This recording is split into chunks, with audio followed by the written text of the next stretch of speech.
The government decided to clear out street vendors from the Central Business District, CBD, ahead of the Southern African Development Community Summit. But here's the twist. These vendors aren't just stepping aside quietly. Meet Wisban Malaya from the Zimbabwe Chamber of Informal Economy and Samuel Wadzai of the Vendors Initiative for Social and Economic Transformation.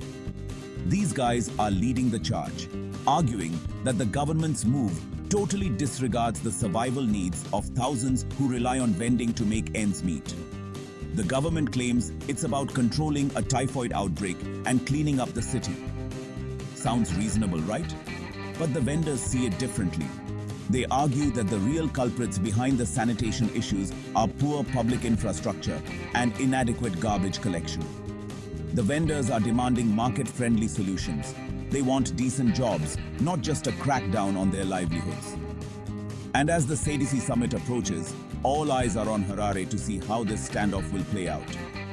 Thanks for tuning in, folks. If you found this story engaging, hit that like button and subscribe for more deep dives into the stories shaping our world. Catch you in the next one.